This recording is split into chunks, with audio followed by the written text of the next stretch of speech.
Happy Sabbath. ശക്തി പോരാ. Happy Sabbath. ദൈവനാമത്തിന് മാത്രം ഉണ്ടാകട്ടെ. ഇന്നത്തെ വിഷയത്തിലേക്ക് കടക്കുന്ന മുൻപായി ഒരു നിമിഷം നമുക്ക് പ്രാർത്ഥിക്കാം. സ്വർഗത്തിൽ വസിക്കുന്ന അടികളുടെ വാർത്തകളുടെ പിതാവേ, അടികൾ അല്പസമയം നിൻ്റെ വചനത്തെ ചിന്തിക്കാൻ പോകുന്നു, ധ്യാനിക്കാൻ പോകുന്നു. ഇന്ന് നമ്മുടെ ചുറ്റും നടക്കുന്ന സംഭവങ്ങൾ പിതാവേ, നിൻ്റെ വീണ്ടും വരവിനെ പിതാവെ വീണ്ടും അടികൾ വിളിച്ചോതുന്നു പിതാവെ. അതിനുവേണ്ടി ഒരുങ്ങുവാനും നിൻ്റെ തിരുവചനം പറഞ്ഞ സത്യം എന്താണെന്ന് മനസ്സിലാക്കി അതിൽ ഉറച്ചു നിൽക്കുവാനും അടികളെ സഹായിക്കണമെന്ന് ഞാൻ പറഞ്ഞ സകല കാര്യങ്ങളും യേശു നാമത്തിൽ തന്നെ ആമേൻ. നമ്മൾ ഇന്ന് ചിന്തിക്കുന്ന വിഷയം the role of Islam in end time prophecy. മുസ്ലിം അല്ലെങ്കിൽ ഇസ്ലാം മതത്തിൽ വേദപുസ്തക അന്ത്യകാല പ്രവചനത്തിലുള്ള സ്ഥാനം. ഇത് ഞാൻ ഇപ്പോൾ പ്ലാൻ ചെയ്യുന്നത് ഒരു 4 സെർമൺസ് ആയിട്ട് ഇതിനെ ഡിവൈഡ് ചെയ്യാനാണ്. പക്ഷേ ദൈവാത്മാവ് അത് എപ്രകാരം അത് മുന്നോട്ട് കൊണ്ടുവന്ന് നമുക്ക് പരിശോധിക്കാം. ഇപ്പോൾ എന്താണ് ലോകത്തിൽ നടക്കുന്നത്? ഏത് യുദ്ധമാണ് ഏറ്റവും കൂടുതൽ എല്ലാവരുടെ ശ്രദ്ധ എല്ലാം പോകുന്നത്? ഇപ്പോൾ എവിടെയാണ്? എങ്ങോട്ടാണ്? മിഡിൽ ഈസ്റ്റിലേക്കാണ് അല്ലേ? ഏത് യുദ്ധമാണ്? ഇറാനും ഇസ്രായേലും യുദ്ധം. പക്ഷേ ഇസ്രായേലിൻ്റെ സഖ്യകക്ഷിയാണ്, ആലയാണ് ആര്? United States of America. ഈ യുദ്ധത്തിലേക്ക് പോകുന്നതിന് മുൻപ് യുണൈറ്റഡ് സ്റ്റേറ്റ്സ് ഓഫ് അമേരിക്കയിലുള്ള പ്രധാനികൾ, അതിലുള്ള മിലിറ്ററി ഓഫീസേഴ്സ് ഈ യുദ്ധത്തിനെ എങ്ങനെ കാണുന്നു എന്ന് ചില ന്യൂസുകൾ വന്നു. ഈ യുദ്ധത്തെ, ഇസ്രായേലും ഇറാനും തമ്മിലുള്ള യുദ്ധത്തെ എങ്ങനെയാണ് അമേരിക്കക്കാർ കാണുന്നത് എന്നുള്ളതിനെ കുറിച്ചുള്ള ചില ന്യൂസുകൾ നമുക്ക് കാണാൻ സാധിക്കും. അതിലൊരു ന്യൂസ് ഇപ്രകാരം പറയുന്നു: US troops were told war on Iran was all part of God's divine plan. അമേരിക്കക്കാർ പറയുന്നു ഈ യുദ്ധം ദൈവത്തിൻ്റെ പദ്ധതിയാണ്. വേറെ അർത്ഥത്തിൽ പറഞ്ഞാൽ ഈ യുദ്ധം ദൈവത്തിന് വേണ്ടിയാണ് ഞങ്ങൾ പോരാടുന്നത്. വേറെ ന്യൂസിൽ കാണാൻ സാധിക്കുന്നു, ഇദ്ദേഹം സെക്രട്ടറി ഓഫ് ഡിഫൻസ് ആണ്, Peter Hegseth, wanted an American crusade. Now he's leading a war in Middle East. അദ്ദേഹത്തിന് കുരിശ് യുദ്ധം വേണം, അമേരിക്കക്കാർ കുരിശ് യുദ്ധം നയിക്കണം. അത് അപ്പോൾ ഇരിക്കുകയാണ് ഈ യുദ്ധം വന്നത്. എന്താണ് കുരിശ് യുദ്ധം? What you mean by crusade? ഹിസ്റ്ററിയിൽ നമ്മൾ ക്രൂസൈഡിനെ കുറിച്ച് കേട്ടിട്ടുണ്ട്. ക്രൂസൈഡ്, കുരിശ് യുദ്ധം എന്താണ്?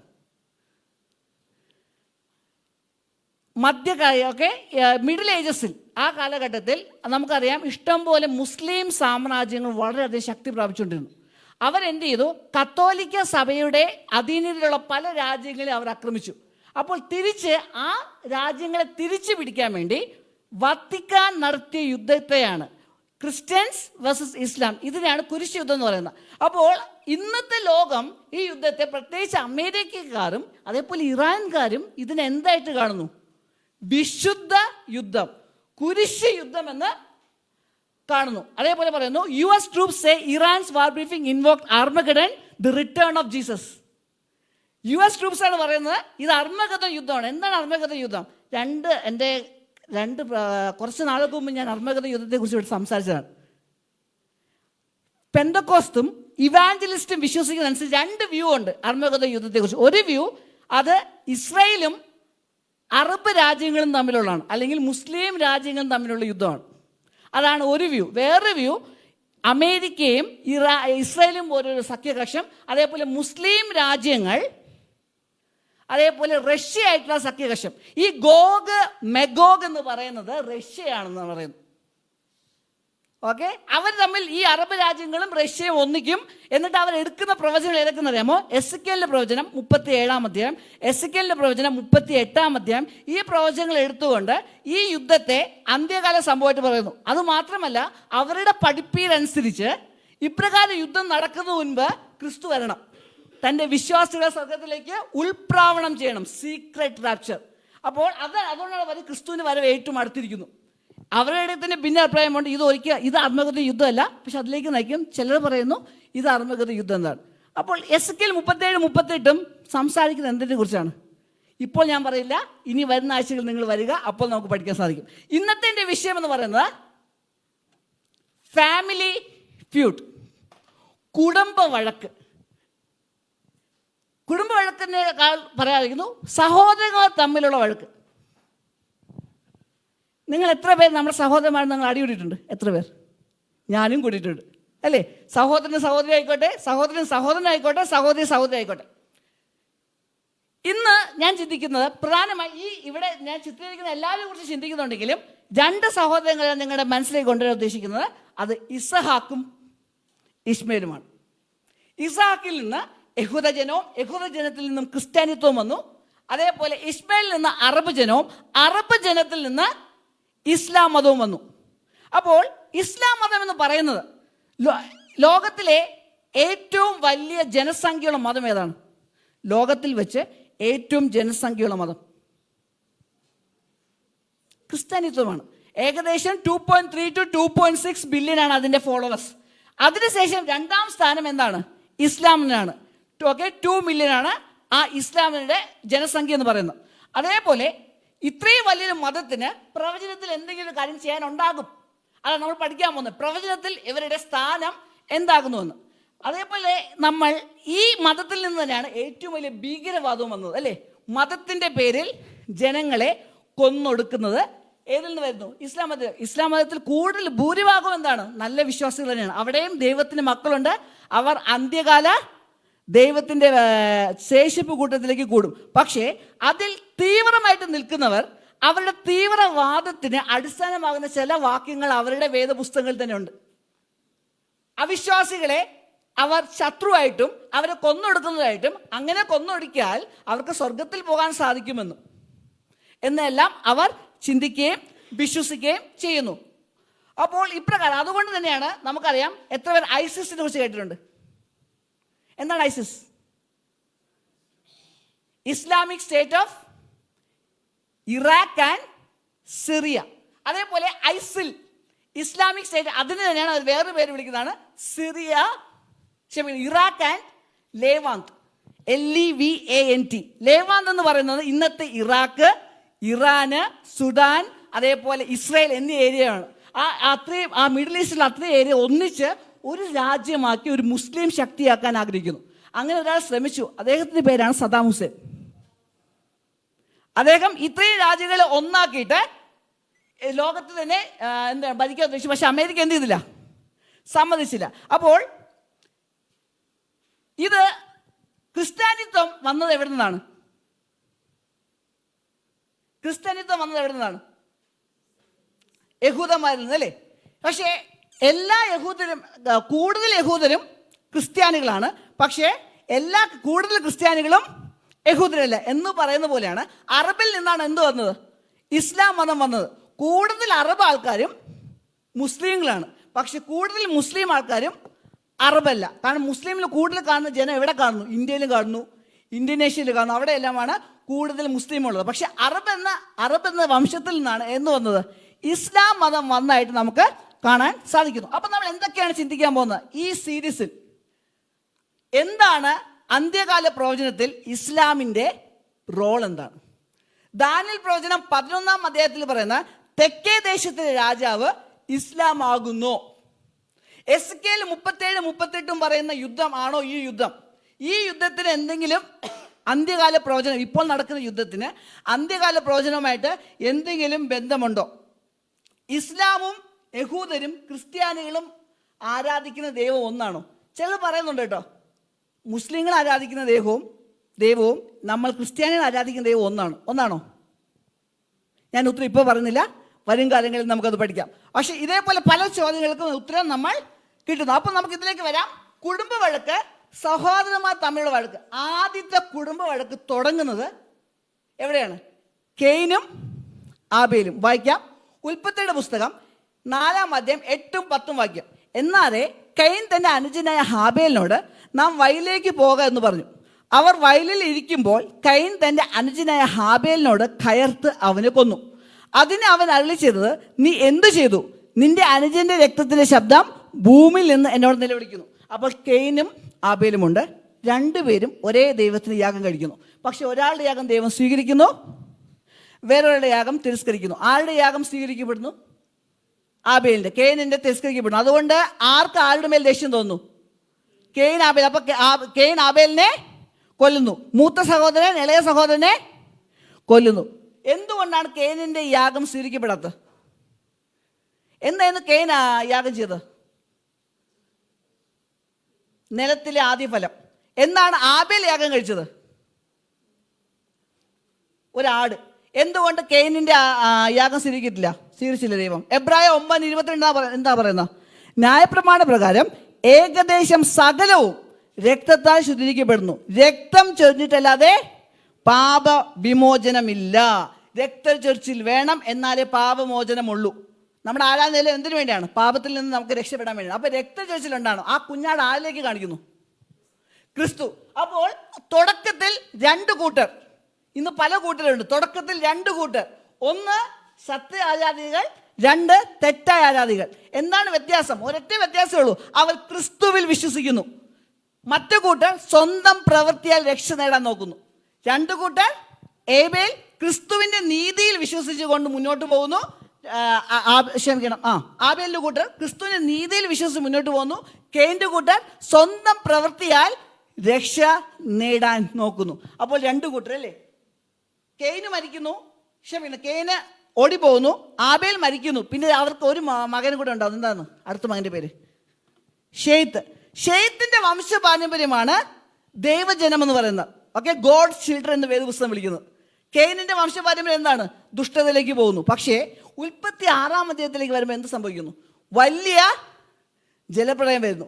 അതിൽ ആരെ മാത്രമേ രക്ഷിച്ചുള്ളൂ? ഷെയ്ത്തിന്റെ എല്ലാ വംശ പാരമ്പര്യവും രക്ഷിക്കപ്പെട്ടോ? ഷെയ്ത്തിന്റെ മുഴുവൻ വംശ പാരമ്പര്യവും ഇല്ല, ഒരു കുടുംബം മാത്രം. അപ്പോൾ രക്തം മാത്രം പോരാ. ഇന്നാൾക്ക് ഞാൻ ജനിച്ചു എന്ന് പറഞ്ഞുകൊണ്ട് നമുക്ക് രക്ഷ നേടാൻ സാധിക്കുമോ? ഇല്ല. നമുക്കത് വീണ്ടും വീണ്ടും നമുക്ക് കാണാൻ പറ്റും.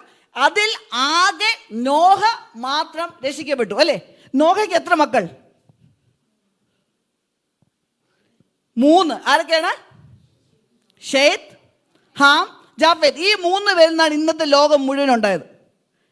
ഒരിക്കൽ നോഹ മദ്യം കുടിച്ച് മത്തരായിട്ട് കിടന്ന് വസ്ത്രമില്ലാതെ കിടന്നു. അപ്പോൾ എന്ത് ചെയ്തു? ഹാം എന്ന മകൻ ഇതിനെ കണ്ടു. തൻ്റെ 2 ജ്യേഷ്ഠന്മാരെ പോയി വിളിച്ചുകൊണ്ട് ഇത് കാണിച്ചു കൊടുത്തു. ഇത് ആരറിയുന്നു? നോഹ അറിയുന്നു എന്ന് നമുക്ക് വായിച്ചു തുടങ്ങാം. ഉൽപ്പത്തി 9:24 മുതലുള്ള വാക്യങ്ങൾ. നോഹ ലഹരി വിട്ടുണർന്നപ്പോൾ തൻ്റെ ഇളയ മകൻ ചെയ്തതറിഞ്ഞു. അപ്പോൾ അവൻ കനാൻ ശപിക്കപ്പെട്ടവൻ, അവൻ തൻ്റെ സഹോദരന്മാർക്ക് അധമദാസനായി തീരുമെന്ന് പറഞ്ഞു. ഷേമിന്റെ ദൈവമായ യഹോവ സ്തുതിക്കപ്പെട്ടവൻ, കനാൻ അവരുടെ ദാസനാകും. അപ്പോൾ ആർക്കാണ് ശാപം പോകുന്നത്? 3 മക്കളുണ്ട്, ഷേം, ഹാം, ജാഫേത്ത്. ആർക്ക് ശാപം പോകുന്നു? ഹാമിന്. പക്ഷെ ദൈവം ഹാമിനെ ഡയറക്റ്റ് ആയിട്ട് ശപിക്കുന്നില്ല, പകരം ഹാമിന്റെ മകനായ കനാനെ ശപിക്കുന്നു. മനസ്സിലാവുന്നുണ്ടല്ലോ? ശാപം നേരിട്ട് ആർക്ക് പോകുന്നില്ല? ഹാമിന് പോകുന്നില്ല, ഹാമിന്റെ മകനായ കനാൻ. ഈ വാക്ക് നിങ്ങൾ എവിടെ കേട്ടിട്ടുണ്ട്? കനാൻ. ഇസ്രായേലിയർ വാഗ്ദത്ത നാടിനെ അവർ സ്വന്തമാക്കാൻ പോയപ്പോൾ അവരുടെ ശത്രു ആരായിരുന്നു? കനാനിയർ. അപ്പൊ ഈ കനാനിയർ എവിടെ നിന്ന് വരുന്നു? അത് അവരുടെ സഹോദരങ്ങൾ തന്നെയാണ്. ആരുടെ? ഹാമിന്റെ വംശപാരമ്പര്യമാണ്. ആര്? കനാനിയ ജനം എന്ന് പറയുന്നത്. അപ്പോൾ പാട്രിക്സ് ആൻഡ് പ്രോഫറ്റ്സിൽ ഇപ്രകാരം പറയുന്നു: in Shem, Ham and Japheth, who were to be the founders of the human race, was foreshadowed the character of the posterity. ഈ 3 വ്യക്തികളിൽ വരാൻ പോകുന്ന തലമുറയുടെ സ്വഭാവം അവരിൽ നിന്ന് കാണാം. അപ്പോൾ ഹാം എന്താണ്? കുറച്ച് ദുഷ്ടതയുള്ള വ്യക്തിയായിരുന്നു. സ്വന്തം പിതാവിൻ്റെ നഗ്നത മറയ്ക്കുന്നതിന് പകരം ബാക്കിയുള്ള സഹോദരങ്ങൾക്ക് കാണിച്ചു കൊടുത്തു. അതുകൊണ്ട് ഹാമിന്റെ വംശപാരമ്പര്യവും ആ സ്വഭാവം ഉള്ളവരാണ്. പക്ഷെ ഷേം എന്താണ്? ദൈവത്തിന്റെ അനുഗ്രഹമുള്ളതാണ്. ആ ഷേമിന്റെ വംശപാരമ്പര്യത്തിലും ആ സ്വഭാവം ഉണ്ടാകും. അപ്പോൾ നമ്മൾ വേദപുസ്തകത്തിൽ നമ്മൾ പല ജാതികളെ കുറിച്ച് കേട്ടിട്ടുണ്ടല്ലേ? ഏതൊക്കെയാ കുറച്ച് ജാതികളുടെ പേര് പറഞ്ഞേ? പഴയ നിയമത്തിൽ അമോനിയർ, ഫെലിസ്ത്യർ, മോവാബിയർ, ഹിത്യർ അല്ലേ, ഇസ്മേലിയർ, മിദ്യാനിയർ. ഇതൊക്കെ എങ്ങനെ വന്നു എന്നറിയാമോ?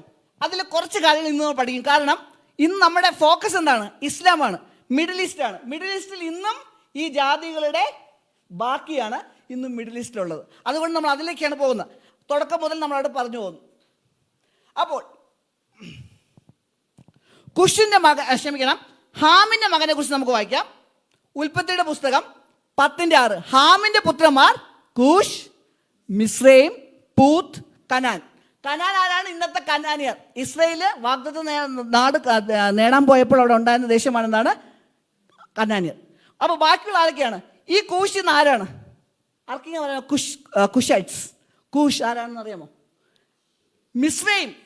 മിസ്രൈം ആരാണ്? മിസ്രൈം ഈജിപ്ത്. പിന്നെ ആരാണ്? പൂത്തുണ്ട്. പിന്നെ കനാൻ. നമുക്ക് വായിക്കാം, ഓരോന്നും നമുക്ക് നോക്കാം.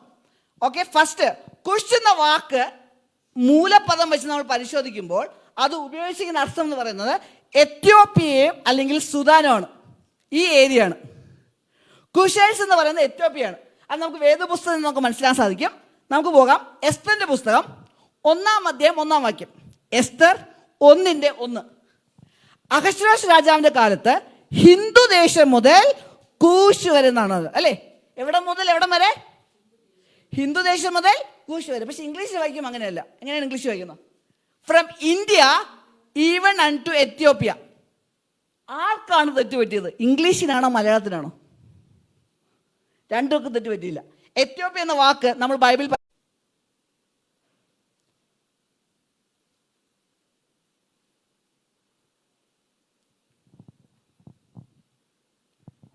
ഓക്കെ.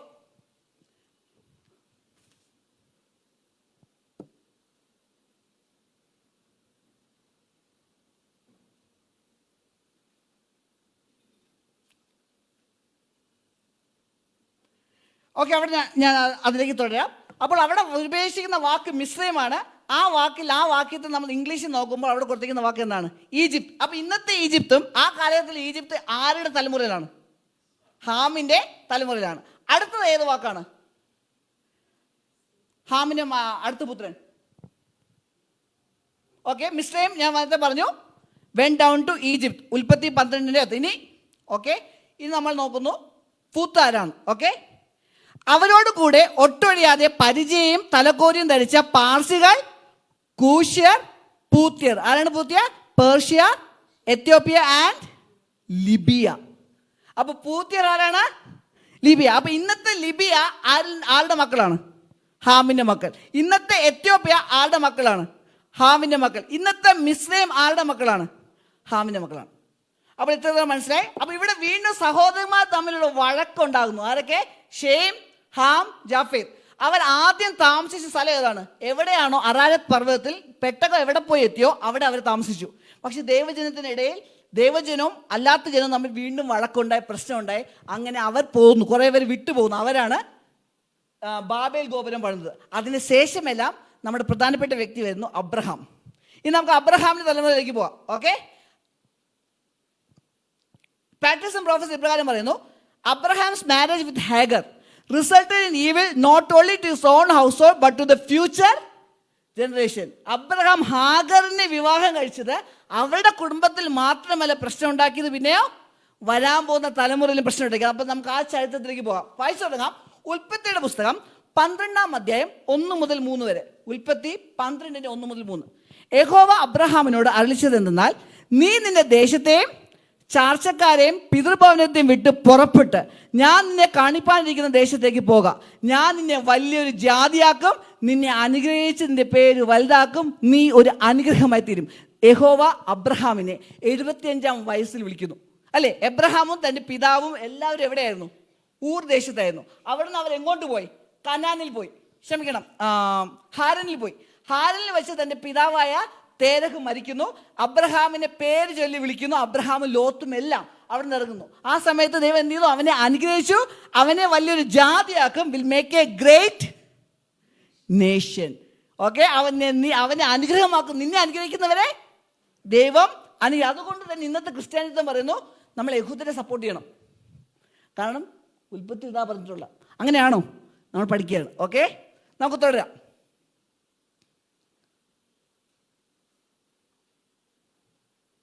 ഓക്കെ, ഈ മെഷിയാൻ അല്ലെങ്കിൽ മെഷിയാനിക് പ്രോമിസും കൂടിയാണ് ഉൽപ്പത്തി 12-ന്റെ 1 മുതൽ 3. കാരണം ദൈവം പറഞ്ഞു, ഞാൻ നിനക്ക് അനുഗ്രഹമായി തീർക്കും. എങ്ങനെയാണ് അനുഗ്രഹം വരുന്നത്? അവൻ്റെ വംശപാരമ്പര്യത്തിലാണ് ആര് വരുന്നത്? നമ്മുടെ രക്ഷകനായ കർത്താവായ യേശുക്രിസ്തു. അപ്പം നമ്മൾ ചിന്തിച്ചു, ആദ്യം കെയിനും ആബേലും. ഒന്ന് ക്രിസ്തു മുഖാന്തരവും മറ്റത് പ്രവൃത്തി മുഖാന്തരം രക്ഷ നോക്കുന്നു. പിന്നെ ഷേം, ഹാം, ജാഫേത്ത്. അത് ഷേം എന്നാണ്, ദൈവത്തിന്റെ വഴിയിൽ പോകുന്നു, ബാക്കിയുള്ള സ്വന്തം പ്രവൃത്തിയാൽ പോകുന്നു. പിന്നെ മൂന്നാമത് ഇവിടെ അബ്രഹാം. ഓക്കെ, അബ്രഹാമിൽ നിന്ന് വരുന്നത് എന്താണ്? കർത്താവായ യേശു ക്രിസ്തു. നമുക്കറിയാം, അബ്രഹാമിന്റെ മകനും ഷേത്ത്, പിന്നെ നോഹ, പിന്നെ നോഹയുടെ കീഴിൽ അബ്രഹാം. ആ വംശപരമ്പര ഞാൻ ഇട്ടേക്കുന്ന അതിലേക്ക് കടക്കാൻ നമുക്ക് സമയമില്ല. പക്ഷെ അബ്രഹാമിന്റെ വംശപരമ്പരത്തിലൂടെയാണ് കർത്താവ് യേശു ക്രിസ്തു വരുന്നത്. നിന്നെ അനുഗ്രഹിക്കുന്നവരെ ഞാൻ അനുഗ്രഹിക്കും, നിന്നെ ശപിക്കുന്നവരെ ഞാൻ ശപിക്കും. നിന്നിൽ ഭൂമിയിൽ സകല വംശങ്ങൾ അനുഗ്രഹിക്കപ്പെടും. എങ്ങനെയാണ് അനുഗ്രഹം സകല വംശങ്ങൾക്കും പോകുന്നത്? അവനിലാണ് കർത്താവായ യേശു ക്രിസ്തു വരാൻ പോകുന്നത്.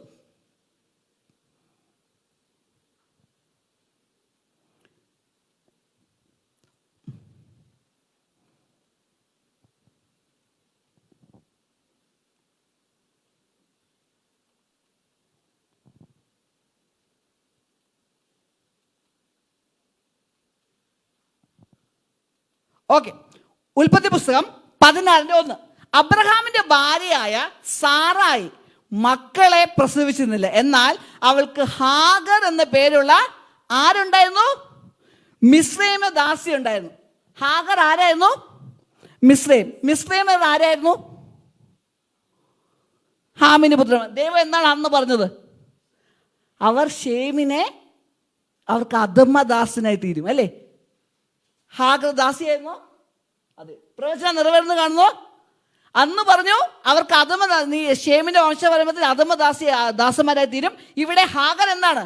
അവരുടെ ദാസിയാണ്. പക്ഷേ ഇവരിപ്പോൾ വാഗ്ദത്ത നാട്ടിലാണ്, കനാനിലാണ്. അവർ വരുന്നത് കിഴക്ക് നിന്നാണ്. പക്ഷെ മിസ്രൈം പടിഞ്ഞാറാണ്. ഞാൻ പറഞ്ഞത് മനസ്സിലാവുണ്ടോ? മിസ്രൈം. അപ്പൊ ഇവർക്ക് എങ്ങനെയാണ് ഒരു മിസ്രൈമ ദാസി അവർക്ക് കിട്ടിയത്? നമ്മൾ അബ്രഹാമിന്റെ ജീവിതം പരിശോധിക്കുമ്പോൾ അബ്രഹാമിനെ ഹാരനിൽ നിന്ന് വിളിച്ചതിന് ശേഷം വാഗ്ദത്ത നാട്ടിൽ പോകുന്നു. ആ വാഗ്ദത്ത നാട്ടിൽ പോയതിന് ശേഷം എങ്ങോട്ട് പോകുന്നു? മിസ്രൈമിലേക്ക് പോകുന്നു. മിസ്രൈമിൽ സാറ ഏകദേശം 60 വയസ്സെന്ന സമയത്ത് അതിസുന്ദരിയായിരുന്നു. അതുകൊണ്ട് അബ്രഹാമിന് പേടിയായിരുന്നു. ആ പേടി എന്തായിരുന്നു? തൻ്റെ ഭാര്യ ആരെങ്കിലും തട്ടിക്കൊണ്ടു പോകുന്നു. അതുകൊണ്ട് എന്ത് ചെയ്തു? എൻ്റെ സഹോദരി എന്ന് പറയാൻ പറഞ്ഞു. അവസാനം ഇതെല്ലാം അറിഞ്ഞപ്പോൾ അവരെ വിട്ടു പോകാൻ പറഞ്ഞു. പക്ഷെ പോകുന്നതിന് മുൻപ് മിസ്രൈം രാജാവ് ചില കാര്യങ്ങൾ അബ്രഹാമിന് കൊടുത്തു. വായിക്കാം. ഉൽപ്പത്തിയുടെ പുസ്തകം 12:16. സ്ലൈഡിലില്ല. ഉൽപ്പത്തിയുടെ പുസ്തകം 12:16. അത് ഇപ്രകാരം വായിക്കുന്നു: അവർ അബ്രഹാമിന് നന്മ ചെയ്തു, അവന് ആടുമാടുകളും ആൺകഴുതകളും ദാസന്മാരും ദാസിമാരും പെൺകഴുതകളും ഒട്ടകങ്ങളും ഉണ്ടായിരുന്നു. അപ്പോൾ എങ്ങനെയാണ് അവർക്ക് ഹാഗറിന് കിട്ടിയത്? മിസ്രൈം രാജാവ് അവർക്ക് കൊടുത്തയച്ചതാണ്. അങ്ങനെയാണ് അവർക്ക് മിസ്രൈമിൽ നിന്നും ഹാമിന്റെ വംശപാരമ്പര്യത്തിൽ നിന്നും അവർക്ക് ലഭിച്ചത്.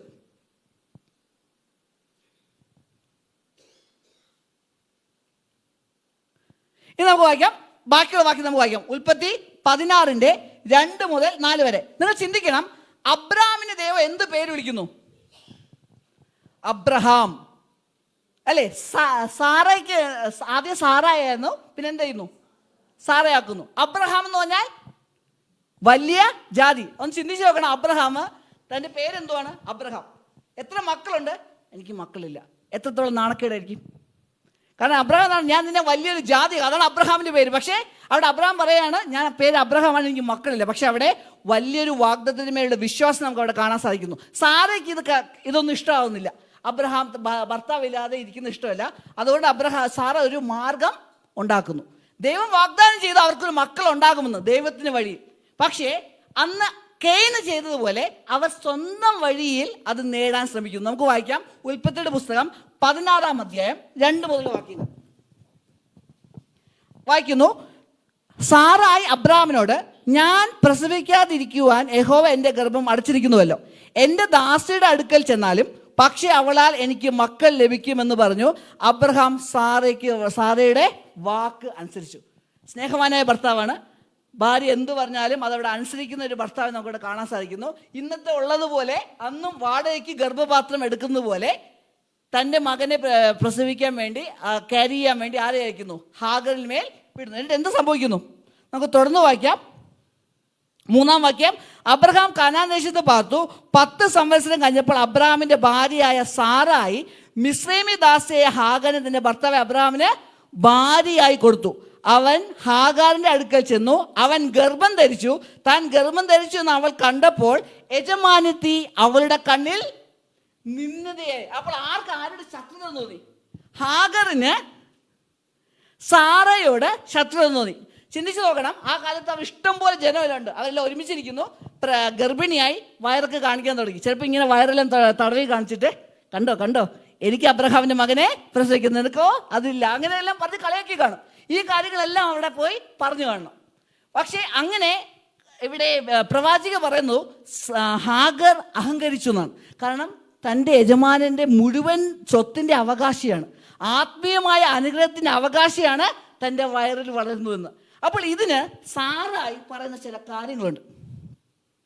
നമ്മൾ 4 വായിച്ചോ? ഓക്കെ, 4 വായിച്ചു. ഇവിടെ ഉൽപ്പത്തി 14:5 ഇപ്രകാരം പറയുന്നു: അപ്പോൾ സാറായ അബ്രാമിനോട്, എനിക്ക് ഭവിച്ച അന്യായത്തിന് നീ ഉത്തരവാദി. ഞാൻ എൻ്റെ ദാസിയെ നിന്റെ മാർവെടുത്തിൽ തന്നു, എന്നാൽ താൻ ഗർഭം ധരിച്ചു എന്ന് അവൾ കണ്ടപ്പോൾ ഞാൻ അവളുടെ കണ്ണിൽ നിന്നതിയായി യഹോവ എനിക്കും നിനക്കും തമ്മിൽ ന്യായം വിധിക്കട്ടെ. ഇവിടെ ആരെയാ കുറ്റപ്പെടുത്തുന്ന?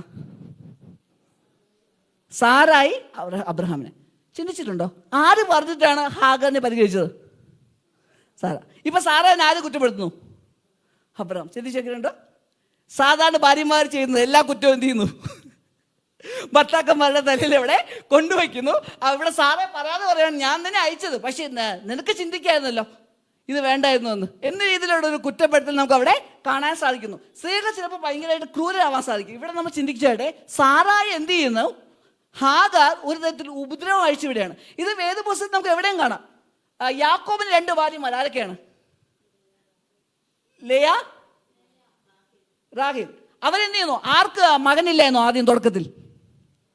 റാഹേലിന് മക്കളില്ലായിരുന്നു. പക്ഷെ ലേയ എന്ത് ചെയ്യുന്നു? അത് പറഞ്ഞ് ഉപദ്രവിച്ചു. അതേപോലെ നമുക്കറിയാം ശമൂവേലിന്റെ അമ്മ ഹാന തന്റെ ഭർത്താവ് എൽക്കാനിൽ നിന്ന് മക്കളില്ലായിരുന്നു, പക്ഷെ വേറൊരു ഭാര്യയായ പെനേന ഉണ്ടായിരുന്നു. പെനേന എന്ത് ചെയ്യുന്നു?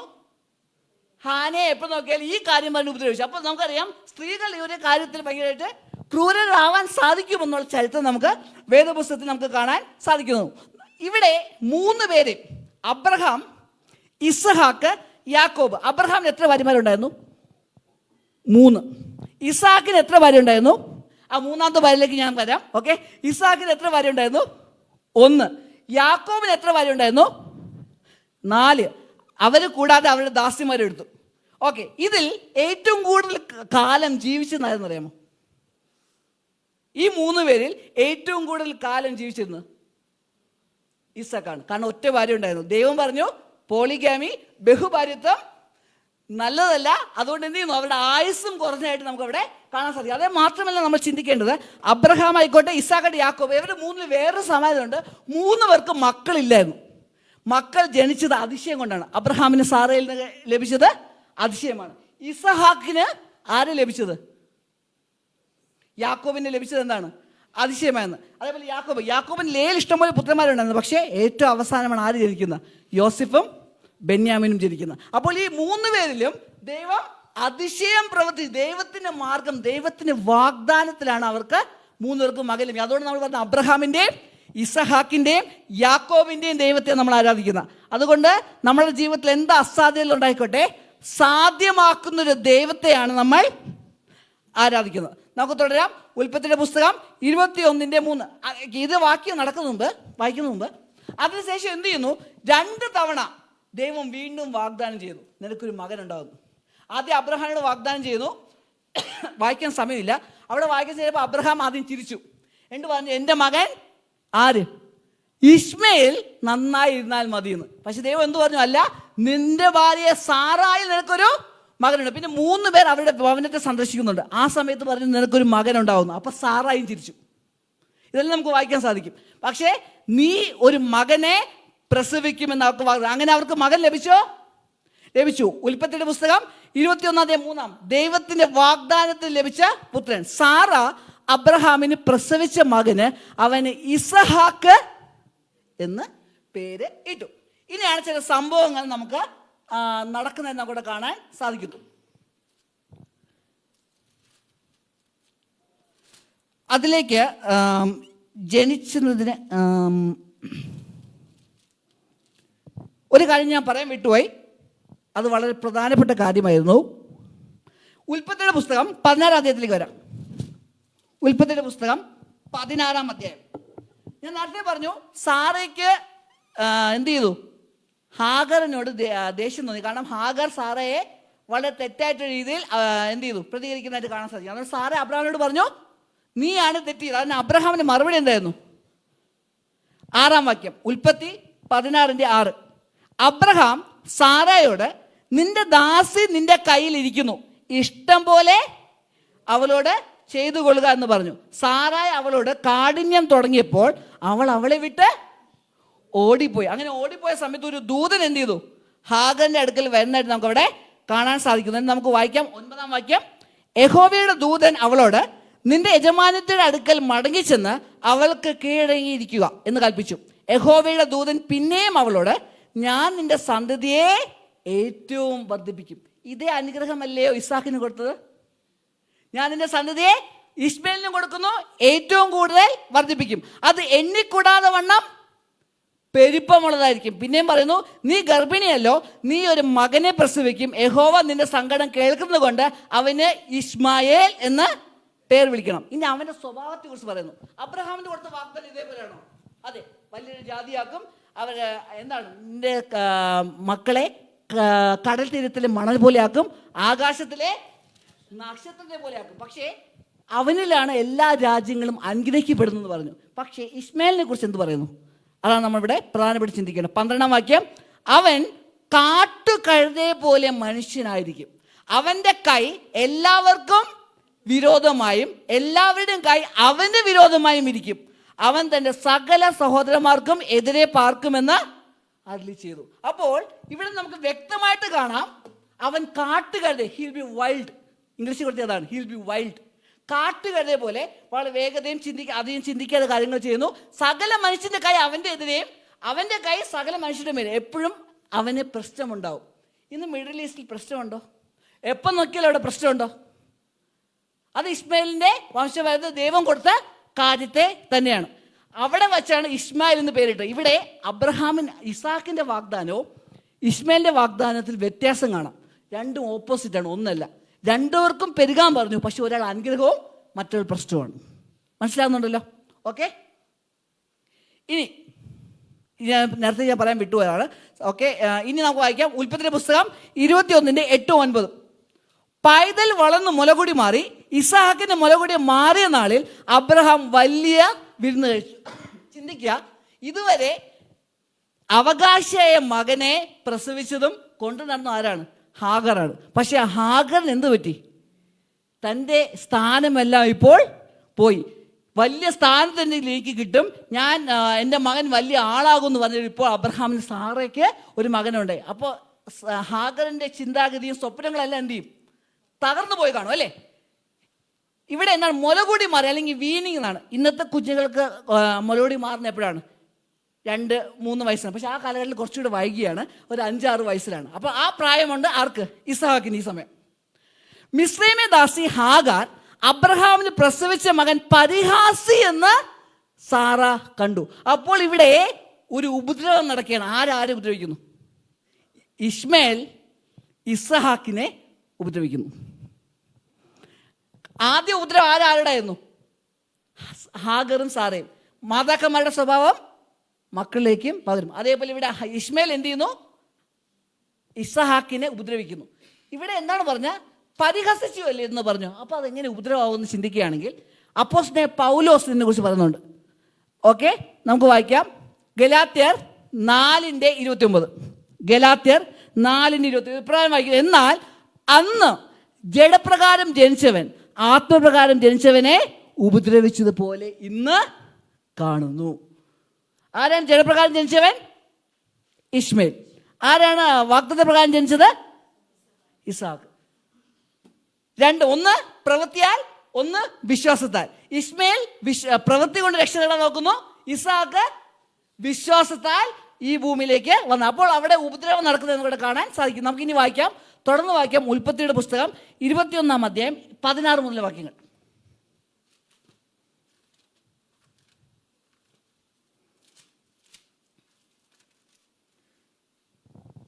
അത് ഇപ്രകാരം വായിക്കുന്നു.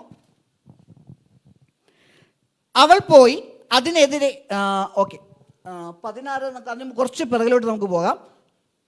നമുക്ക് 8-ാമത്തെ വാക്യം. പൈതൽ വളർന്നു മുലകൂടി മാറി, ഇസഹാക്കിന് മുലകൂടി മാറിയ നാളിൽ അബ്രഹാം ഒരു വലിയ വിരുന്ന് കഴിച്ചു. മിസ്രൈം ദാസി ഹാഗാർ അബ്രഹാമിന് പ്രസവിച്ച മകൻ പരിഹാസി എന്ന് സാറ കണ്ടു. അബ്രഹാമിനോട്, ഈ ദാസിയെ മകനെയും പുറത്താക്കി കളയുക. ഇംഗ്ലീഷിൽ കൊടുത്തിരിക്കുന്ന കാസ്റ്റ് ഔട്ട്, ഒരു ഡൈവേഴ്സ് ആണത്. ഓക്കെ, തൻ്റെ ഈ ഭാര്യ എന്ത് ചെയ്യുക? നിങ്ങൾ ഉപേക്ഷിക്കുക എന്നവിടെ പറയുന്നു. എന്നിട്ട് തുടർന്ന് വായിക്കുന്നു. ഈ ദാസിയുടെ മകൻ എൻ്റെ മകൻ ഇസാക്കിനോട് അവകാശിയാകരുത്. നമ്മൾ ഇവിടെ ചിന്തിക്കണം, ഇവിടെ ഉപേക്ഷിക്കുന്ന അതേ വാക്കുകൾ വീണ്ടും വരും എന്ന് പറഞ്ഞു.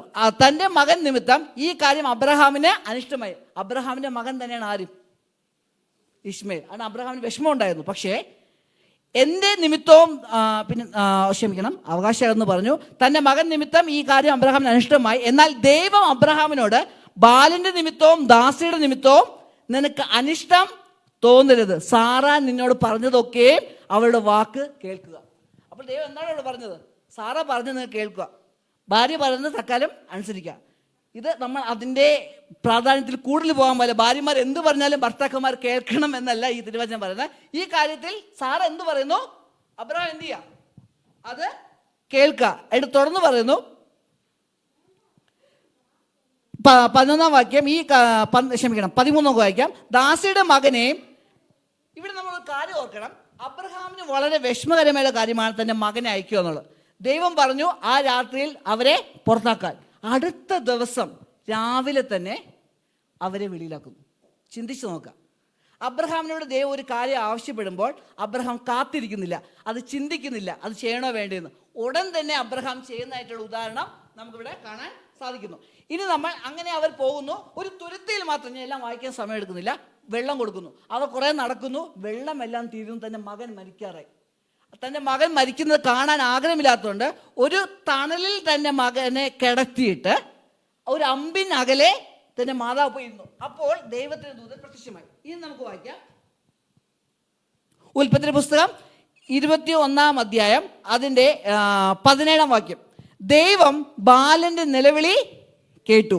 ദൈവത്തിന്റെ ദൂതൻ ആകാശത്ത് നിന്ന് ഹാഗറിനെ വിളിച്ചു അവളോട്, ഹാഗരെ നിനക്ക് എന്ത്? നീ ഭയപ്പെടേണ്ട, ബാലൻ ഇരിക്കുന്നിടത്ത് അവൻ്റെ നിലവിളി ദൈവം കേട്ടിരിക്കുന്നു. ദൈവം നേരത്തെ പറഞ്ഞു ഹാഗറിനെ ഇശ്മായേൽ അനുഗ്രഹിക്കുമെന്ന്. അതുകൊണ്ട് ഇശ്മായേൽ ഒരിക്കലും മരിക്കത്തില്ലായിരുന്നു. ആ വിശ്വാസം എന്ത് ചെയ്തു? ഹാഗറിന് നഷ്ടപ്പെട്ടു പോയി. ഓക്കെ, അത് തുടർന്ന് വായിക്കാം.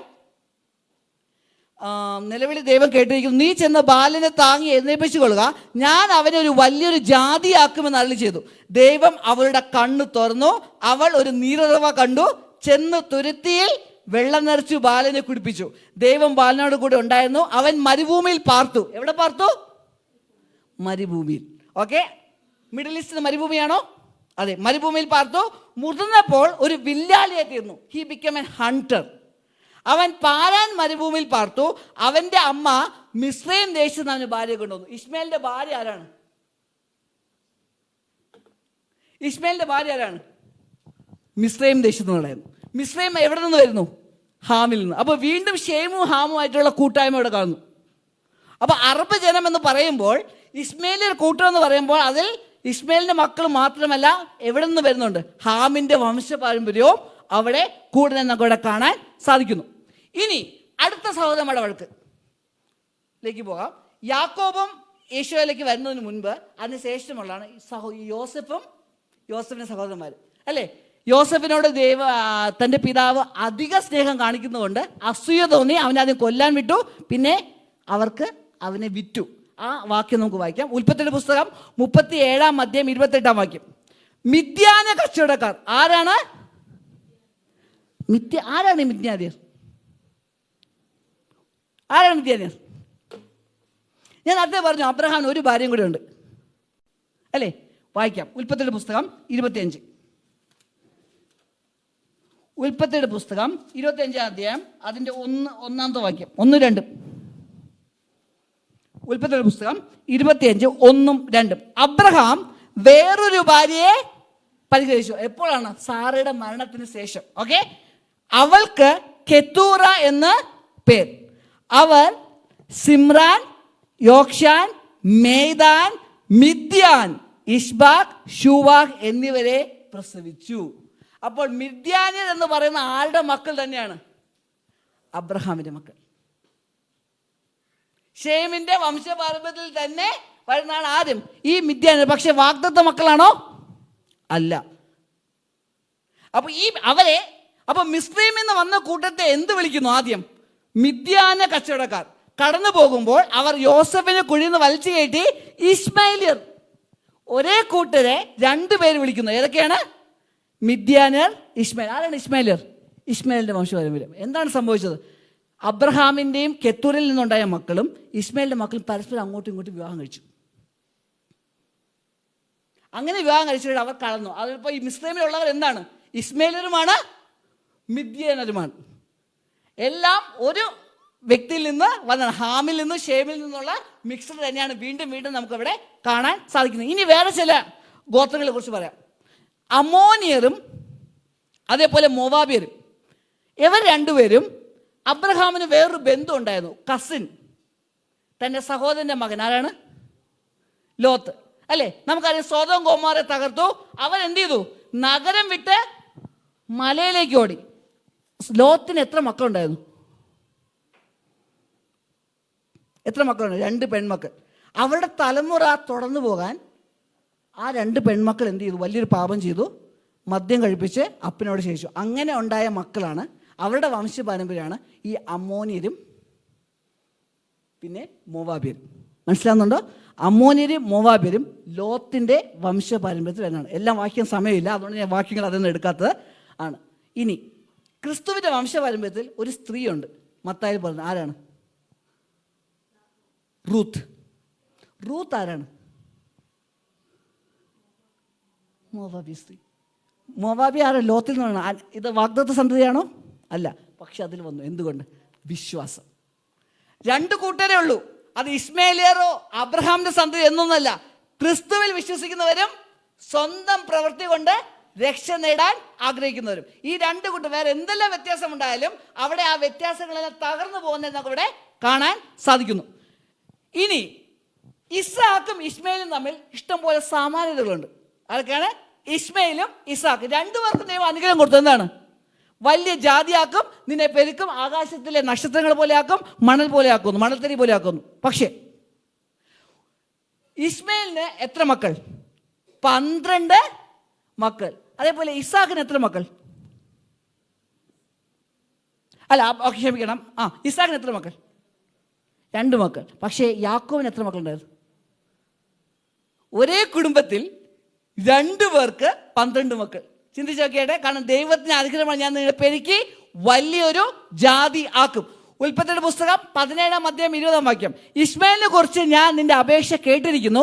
ഞാൻ അവനെ അനുഗ്രഹിച്ച് അത്യന്തം സന്താന പുഷ്ടിയുള്ളവനാക്കി വർദ്ധിപ്പിക്കും. അവൻ 12 പ്രഭുക്കന്മാരെ ജനിപ്പിക്കും. അവൻ വലിയൊരു ജാതി. എന്നാണ് 12 പേരെന്നല്ല, അതിന് പ്രഭുക്കന്മാരെന്നാണ് പറഞ്ഞത്. അതിന് പ്രാധാന്യമുണ്ട്. വേറൊരു വാക്യം കൂടി. ഉൽപ്പത്തിയുടെ പുസ്തകം 25-16. 12 പ്രഭുക്കന്മാരായ ഇസ്മായിലിന്റെ പുത്രന്മാർ അവരുടെ ഊരുകളിലും പാളയങ്ങളിലും വംശമായി അക്കോർഡിംഗ് ടു ദെയർ നേഷൻസ്. അപ്പോൾ ഒരു രാജ്യമല്ല ഇസ്മായിലിൽ നിന്ന് വന്ന്, അനേക രാജ്യങ്ങൾ. അബ്രഹാമിൽ നിന്ന് ഒരു രാജ്യം വന്നെങ്കിലും, ക്ഷമിക്കണം, ഇസ്ഹാക്കിൽ നിന്ന് ഒരു രാജ്യം വന്നെങ്കിലും ഇസ്മായിലിൽ നിന്നും അനേക വംശങ്ങളും അനേക രാജ്യങ്ങളുമാണ് ഇസ്മായിലിൽ നിന്ന് വരുന്നത് നമുക്ക് അവിടെ കാണാൻ സാധിക്കുന്നു. അതേപോലെ യാക്കോബിന് എത്ര പുത്രന്മാർ? ഉൽപ്പത്തി 30-22 അനുസരിച്ച് 12 പേര് ആയിരുന്നു. ഇനി തിരിച്ച് നമുക്ക് കുറച്ചുകൂടി പിന്നിലേക്ക് സഞ്ചരിക്കാം. യാക്കോബും യേശു. ആരാണ് വാഗ്ദത്ത സന്തതി? യാക്കോബ്. യാക്കോബ് വിവാഹം കഴിച്ചത് ആരെയാണ്? 2 പേരാണ്, ദൈവത്തിന്റെ ജനത്തിൽ നിന്നുള്ളവരല്ല. ആരൊക്കെയാണ്? റേച്ചലും ലേയും. അത് കേട്ടിട്ട് ഇസ്ഹാക്കും തന്നെ മാതാവും വളരെ വിഷമിച്ചു. അപ്പോൾ അവരത് പറഞ്ഞു, നീ ഒരു നമ്മുടെ വിശ്വാസത്തിന് സ്ത്രീയെ കെട്ടണമെന്ന്. ഇത് ഏശാവ് കേട്ടിട്ട് പോയി ആരെ വിവാഹം കഴിച്ചു? ഉൽപ്പത്തി 28-9 ഏശാവ് ഇസ്മായിലിന്റെ അടുക്കൽ ചെന്നു. ആരുടെ അടുക്കൽ ചെന്നു? ഇസ്മായിലിന്റെ അടുക്കൽ ചെന്നു. തനിക്കുള്ള ഭാര്യമാരെ കൂടാതെ അബ്രഹാമിന്റെ മകനായ ഇസ്മായിലിന്റെ മകളും നെബയോത്തിന്റെ സഹോദരിയുമായ മഹാലേത്തിനെ വിവാഹം കഴിച്ചു. അപ്പോൾ ഇസ്മായിലിന് 12 പുത്രന്മാർ മാത്രമല്ല ഉണ്ടായിരുന്നത്, മകളും ഉണ്ടായിരുന്നു. അതേപോലെ ഇസ്ഹാക്കിനും യാക്കോബിനും 12 മക്കൾ മാത്രം, ആൺമക്കൾ മാത്രമാണ് ഉണ്ടായിരുന്നത്, അല്ല, പെൺമക്കളുണ്ടായിരുന്നു. അപ്പോൾ പാരലൽസം കാണാറുണ്ടോ? യാക്കോബും ഇസ്ഹാക്കും ഇസ്മായിലും തമ്മിൽ 12 എന്ന് പറയുന്നത് മതപരമാണ്. കർത്താവ് യേശുവിന് എത്ര ശിഷ്യന്മാരുണ്ടായിരുന്നു? 12 ശിഷ്യന്മാർ. എത്ര ഗോത്രങ്ങളുണ്ട് ഇസ്രായേലിൽ? 12. അപ്പോൾ 12 മതത്തെ സൂചിപ്പിക്കുന്നു. അപ്പോൾ മതങ്ങളാണ് ഈ 2 സന്തതിയിൽ നിന്നും ഈ ഭൂമിയിലേക്ക് വരുന്നത് നമുക്ക് ഇവിടെ കാണാൻ സാധിക്കുന്നു.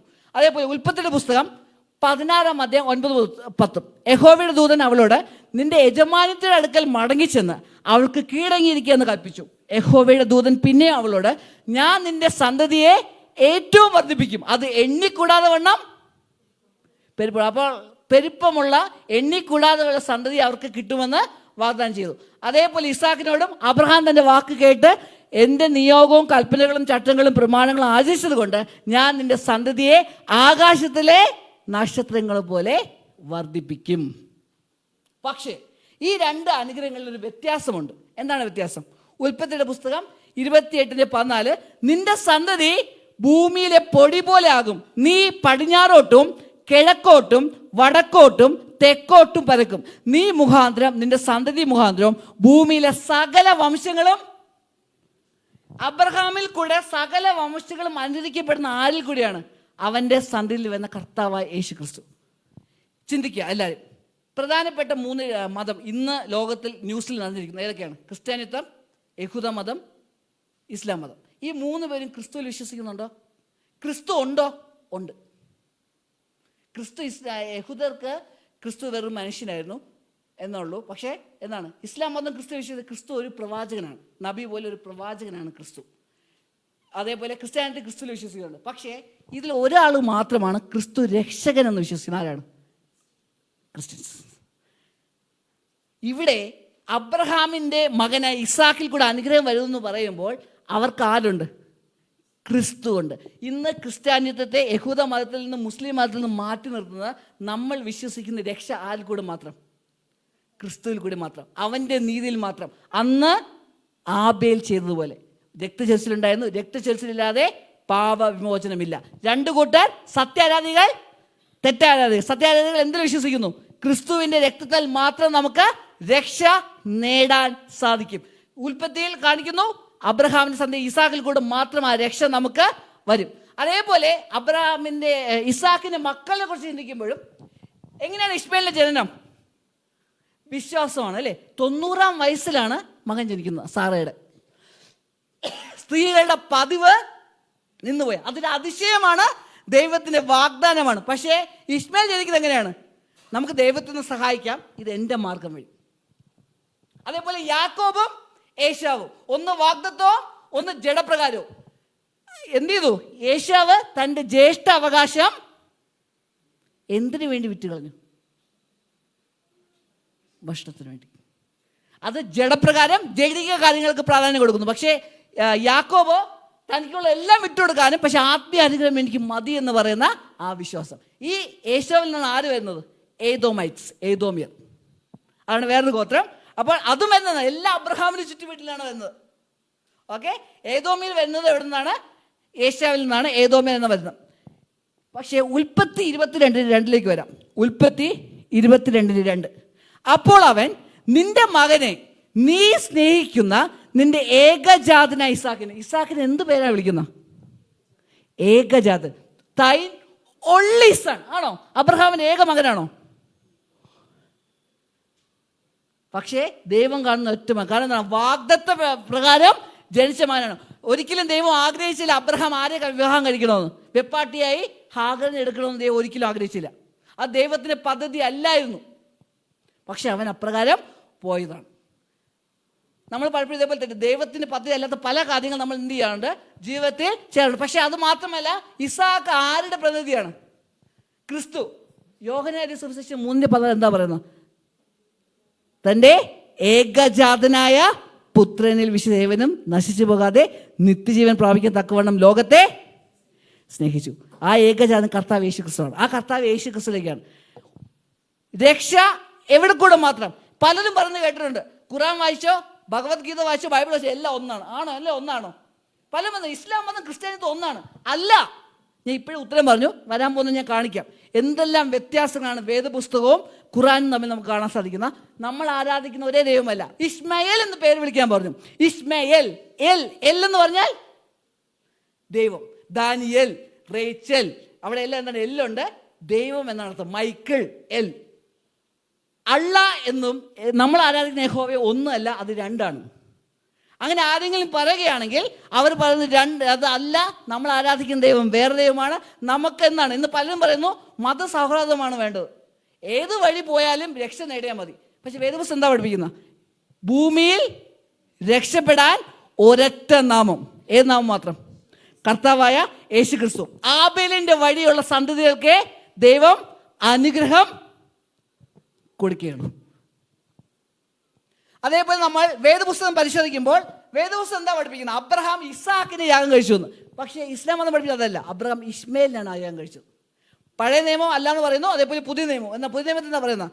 യാക്കോബ് 2:21 നമ്മുടെ പിതാവായ അബ്രഹാം തൻ്റെ മകനായ ഇസ്ഹാക്കിനെ യാഗപീഠത്തിന്മേൽ അർപ്പിച്ചിട്ട്. വേദപുസ്തകം പുതിയ നിയമമായിക്കോട്ടെ പഴയ നിയമമായിക്കോട്ടെ എല്ലാം വന്ന് അബ്രഹാം ആരെയും യാഗം കഴിച്ചത്? ഇസ്ഹാക്കിനെ. പക്ഷേ ഇസ്ലാം മതം പറയുന്നു അല്ല, ഇസ്മയിലിനെയാണ്.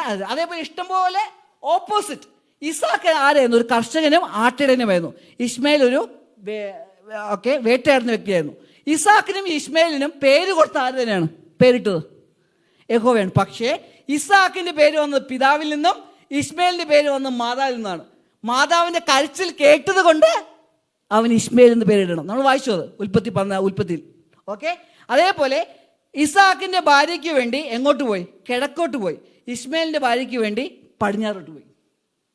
പിന്നെ രണ്ടുപേരും മരിക്കുന്നത് തന്റെ കുടുംബാംഗങ്ങളാണ്. പിന്നെ ഇസ്ഹാക്കിന്റെ ഭാര്യ തിരഞ്ഞെടുത്തത് ആരാണ്? അച്ഛനാണ്. ഇസ്മയിലിന്റെ ഭാര്യ തിരഞ്ഞെടുത്തത് ആരാണ്? അമ്മയാണ്. അപ്പൊ ഡെഡ് ഓപ്പോസിറ്റ് ആണ് ആര്? ഇസ്ഹാക്കും ഇസ്മയിലും എന്ന് നമുക്ക് കാണാൻ സാധിക്കുന്നു. ഇനി നമ്മൾ വായിച്ച വാക്യത്തിലേക്ക്, ഗലാത്യർ 4:21 മുതൽ, ന്യായപ്രമാണത്തിൽ കീഴരിപ്പാൻ ഇച്ഛിക്കുന്നവരെ നിങ്ങൾ ന്യായപ്രമാണം കേൾക്കുന്നില്ലയോ? എന്നോട് പറയുവീൻ, അബ്രഹാമിന് 2 പുത്രന്മാരുണ്ടായിരുന്നു. ഒരുവൻ ദാസി പ്രസവിച്ച മകൻ, ഒരുവൻ സ്വതന്ത്ര പ്രസവിച്ചതെന്ന് എഴുതിയിരിക്കുന്നല്ലോ. ദാസി പ്രസവിച്ചത് ആരാണ്? ഇസ്മയിൽ. സ്വതന്ത്ര പ്രസവിച്ചത് ആരാണ്? അത് ഇസ്ഹാക്ക്. ഓക്കെ, തുടർന്ന് വായിക്കുന്നു. ദാസിയുടെ മകൻ ജഡപ്രകാരവും സ്വതന്ത്ര മകനോ വാഗ്ദത്താനം ജീവിക്കുന്നു. ഇസ്ഹാക്ക് ജനിച്ചത് വാഗ്ദത്തമാണ്. അതൊരു അതിശയമാണ്. വയസ്സ് ചെന്നിട്ടും മകനെ പ്രസവിച്ചു. പക്ഷേ ജഡത്തിൽ നിന്ന് പ്രവൃത്തിയാണ് ആര്? ഇസ്മായിൽ. ഓക്കെ, ഇത് സദൃശ്യമാകുന്നു. ഈ സ്ത്രീകൾ 2 നിയമങ്ങൾ അത്രേ. ഒന്ന്, സീനായ് മലയിൽ ഉണ്ടായ അടിമകളെ പ്രസവിക്കുന്നു. സീനായ് മലയിൽ എന്താ ഉള്ളത്? അവിടെയാണ് കൽപ്പനകളുള്ളത്. 10 കൽപ്പന. യഹൂദന്മാർ ഇപ്പോഴും പിടിച്ചുകൊണ്ടിരിക്കുന്നതാണ് ഈ കൽപ്പനകളാണ്. വഴി എന്ത്? രക്ഷ നേടാൻ പ്രവൃത്തി കൊണ്ട് രക്ഷ നേടാതിരിക്കുന്നു. നമ്മൾ പ്രവൃത്തിയാലല്ല, ക്രിസ്തുവിലെ വിശ്വാസത്താലാണ്. അങ്ങനെ വിശ്വസിക്കുന്ന ജീവിതത്തിൽ കൽപ്പനകൾ കാണാൻ സാധിക്കും. ഞാനും നിങ്ങൾ രക്ഷ നേടാൻ കൽപ്പനകളിലേക്കല്ല പോകേണ്ട. ആ കൽപ്പന നമ്മളെ രക്ഷിക്കാനും സാധിക്കില്ല, നമ്മളെ നീതീകരിക്കാനും സാധിക്കില്ല. ആ ക്രിസ്തുവിലേക്കാണ്. ആ തുടർന്ന് വായിക്കുന്നു. ഹാഗർ എന്നത് അറബി ദേശത്ത് സീനായ് മലയെ കുറിക്കുന്നു. എവിടെയാണ് സീനായ് മല?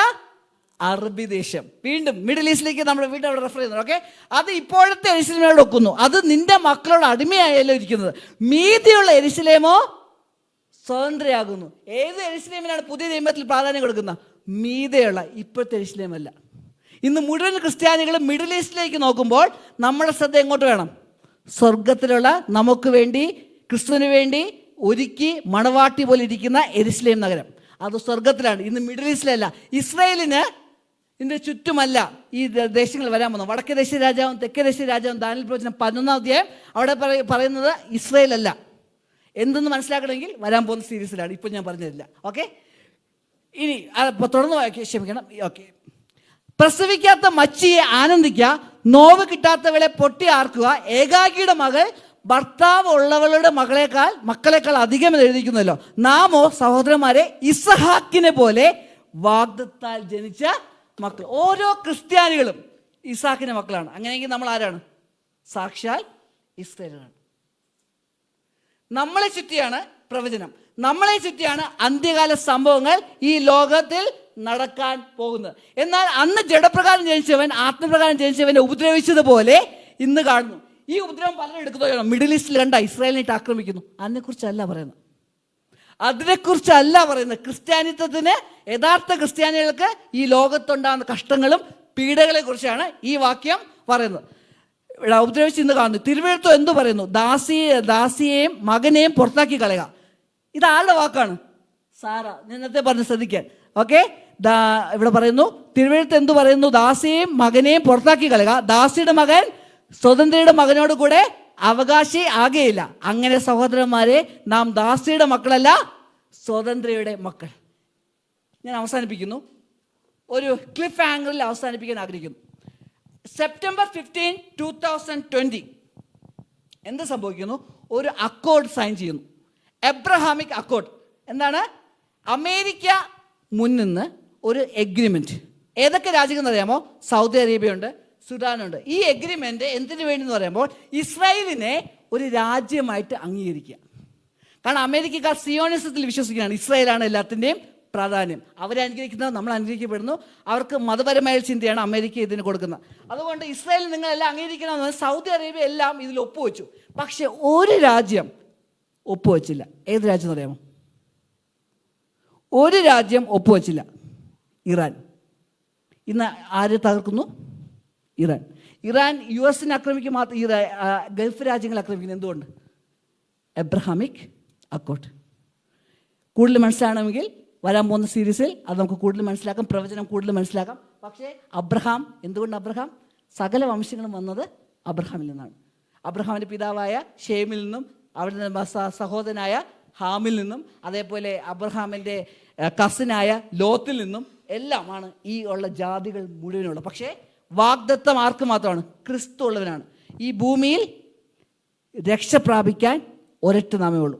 ഞാനും നിങ്ങളും ചെയ്യേണ്ടത്, ചിലപ്പോൾ ഈ അന്ത്യകാല സംഭവത്തിൽ നമുക്ക് മുഴുവനും ജീവനോടെ ഉണ്ടാകത്തില്ല. ചിലപ്പോൾ നാളെ നമ്മുടെ ജീവൻ പോവാം. എൻ്റെ ജീവിതം ഈ ഭൂമിയിൽ അവസാനിക്കുന്ന മുമ്പ് ഞാൻ ഉറപ്പുവരുത്തേണ്ടത് എൻ്റെ പേര് ജീവപുസ്തകത്തിലുണ്ടോ. അങ്ങനെ പേര് ഉറപ്പുവരുത്തണമെങ്കിൽ ക്രിസ്തുവിനെ സ്വന്തം രക്ഷിതാവായി നമ്മൾ സ്വീകരിക്കണം. പ്രവൃത്തി കൊണ്ടുള്ള വിശ്വാസത്തെ അല്ല, ക്രിസ്തുവിലുള്ള വിശ്വാസത്തെ. ക്രിസ്തു എനിക്ക് വേണ്ടി ചെയ്തു തരും എന്നുള്ള ഉറപ്പിൽ മുന്നോട്ട് പോകാൻ ദൈവം ഒരു സൈഡിൽ നിന്ന് പ്രാർത്ഥിച്ചുകൊണ്ട് ഞാൻ അവസാനിപ്പിക്കുന്നു. ആമേൻ.